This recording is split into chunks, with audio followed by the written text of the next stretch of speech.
Hello বন্ধুরা, আমার এই ইউটিউব চ্যানেল এবং ফেসবুক পেজ সিভিল এমএইচপিকেতে সকলকে সুস্বাগতম। বন্ধুরা, এর আগের ভিডিওতে আমি তোমাদের ক্লাস 10 চ্যাপ্টার 2 সরল সুদ থেকে কোশ্চেন নম্বর 10 সলভ করে দিয়েছিলাম। আজকে আমি তোমাদের চ্যাপ্টার 2 সরল সুদ থেকে কোশ্চেন নম্বর 11 সলভ করে দেব। যারা এখনো পর্যন্ত তোমাদের ক্লাস 10 চ্যাপ্টার 2 সরল সুদের 1 থেকে 10 নম্বর কোশ্চেন এর সলিউশন দেখোনি, তোমরা আমার প্লেলিস্টে ইউটিউব চ্যানেলের প্লেলিস্টে যাবে, প্লেলিস্টে প্রতিটা অঙ্কের সলভ পেয়ে যাবে।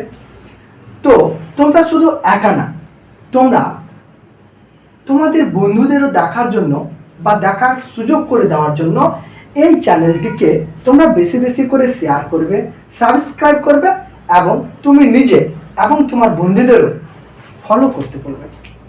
তো চলো দেখো, মেনলি ক্লাস 10 এর স্টুডেন্টদের জন্য আমি বলি, দেখো তোমরা প্রতিটা জিনিস, প্রতিটা সাবজেক্টে, প্রতিটা চ্যাপ্টার যখনই পড়বে তখনই তোমরা সেটা কি করবে, মজার সাথে পড়বে। কেননা যখনই তুমি কোন সাবজেক্ট পড়ে মজা পাবে তখনই সেই সাবজেক্টের প্রতি তোমার আরও বেশি ইন্টারেস্টে জাগবে যে এরপরে কি হবে বা এরপরে আর কি হতে পারে। তো তোমরা প্রত্যেকেই প্রতিটা সাবজেক্ট যখনই যেই সাবজেক্টে যেই টপিক নিয়ে পড়ো না কেন সেখানে ইন্টারেস্ট খুঁজে বের করবে এবং এটা করবে না যে হ্যাঁ আমার মা বা আমার বাবা বা দাদা পড়তে বলছে তার জন্য পড়তে ইচ্ছা করছে না, বই খেলে বসে আছে। দরকার নেই, যখনই পড়বে মন দিয়ে পড়ো এবং সেক্ষেত্রে সেখান থেকে মজা বের করো যে হ্যাঁ আমি যেরকম গান শুনে মজা পাচ্ছি সেরকম এই বইটাও পড়ে বা অঙ্কটাও করে মজা পাচ্ছি। চলো আমরা সেই রকমই ভাবে এই মজা নিয়ে এই অঙ্কটাকেও করে ফেলি। কি করে করবো চলো দেখো, বলছে বার্ষিক 8% হার সরল সুদে কত বছরে 600 টাকার সুদ 168 টাকা হবে হিসাব করে লিখি। এবার চলো, বন্ধুদেরকে ক্লাস 10-এ পড়ছো, কোনো বন্ধুর কাছ থেকে 600 টাকা ধার নিয়েছো, ধার নেওয়ার পর বলছে চলো ঘুরতে গেছো, মেলা থেকে ঘুরে এসেছো, ঘুরে এসে এবার তোমার বন্ধু বলছে যে আমি 600 টাকা নেবো, তার সাথে আমাকে 168 টাকা সুদে দিতে হবে।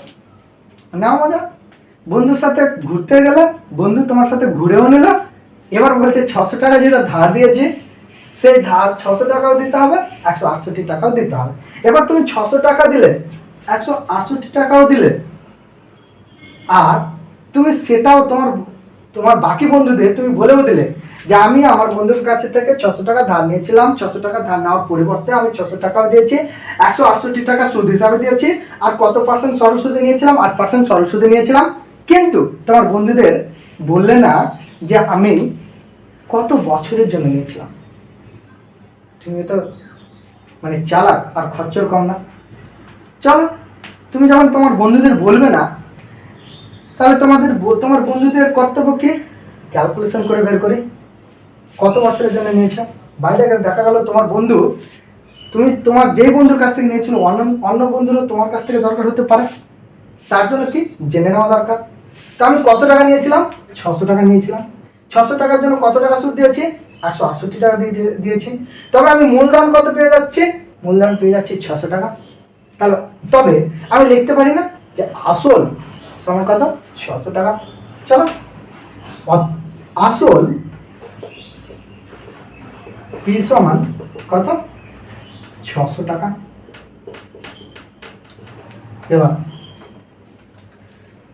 এবার দেখো 600 টাকা আমি আসল পেয়ে গেলাম, কত পার্সেন্টের জন্য সেটা তুমি বলে দিয়েছো, কত পার্সেন্ট সুদের হার, রেট অফ ইন্টারেস্ট, আর সমান হচ্ছে 8%। এবার চলো সুদ কত টাকা দিচ্ছ, 168 টাকা। তবে আমি সুদ ইন্টারেস্ট আই সমান কত পাচ্ছি, 168 টাকা। কিন্তু তুমি বলোনি কত বছরের জন্য, তার জন্য আমরা ধরে নেবো বছরটা কি, 3 বছর ধরি। সময়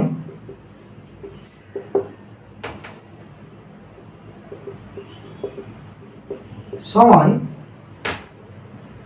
সমান t বছর আমি ধরে নিলাম। চলো t বছর ক্লিয়ারলি ধরে নিলাম। এবার চলো আমি এবার সব কিছু পেয়ে গেছি।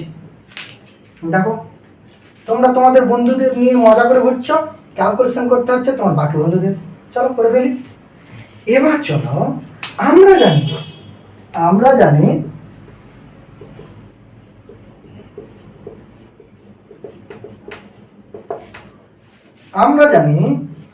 সুদ আই সমান PTR/100।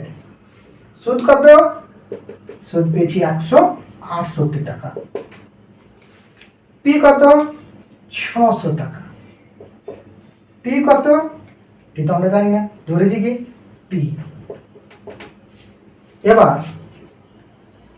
আর কত? আর দেখো 8 বা কত? 100।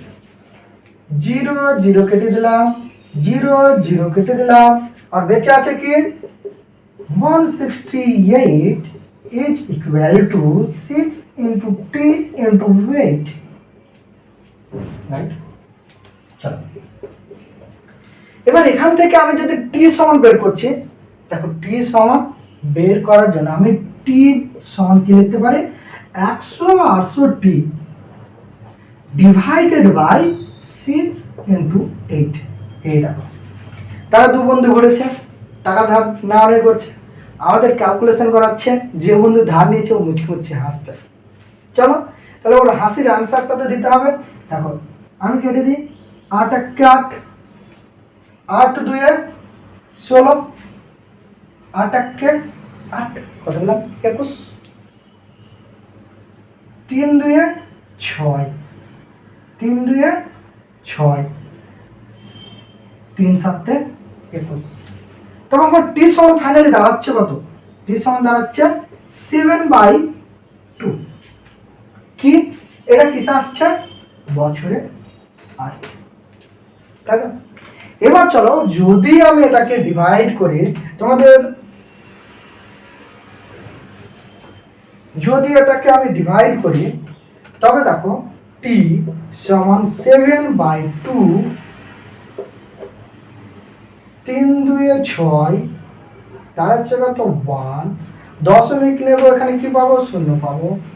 5 2 কত? 10। তবে কত বছর আসছে? 3.5 বছর। তবে আমরা ফাইনালি কি লিখতে পারি? ফাইনালি আমরা আনসার লিখতে পারি যে সরল সুদে কত বছরে 600 টাকার সুদ কত বছর বলে যায়। তবে চলো আমাদের খরচের বন্ধুর জন্য আমরা লিখেই ফেলি যে 3.5 বছরে 600 টাকা সুদ 168 টাকা হবে। দেখো তোমাদের ক্লাস 10 এবং বাকি স্টুডেন্টদের জন্য আমি বলি, আমি আমার টাইমের জন্য তোমাদের কন্টিনিউয়াসলি 1 by 1 ভিডিও আপলোড করতে পারছি না বা টাইম দিতে পারছি না। তবে তোমরা প্রত্যেকে এই চ্যানেলের সাথে ইনভলভ থাকো, জুড়ে থাকো, এবং আমি ট্রাই করব যে তোমাদের প্রতিটা ম্যাথ 1 by 1 আপলোড করার জন্য। আর তোমাদের কোথাও যদি কনফিউশন হয় বা তোমরা বুঝতে না পারো, তবে আমাকে ইনবক্সে মেসেজ করবে, আমি তোমাদের পুনরায় বা পার্সোনালি বুঝিয়ে দেওয়ার চেষ্টা করব। তো চলো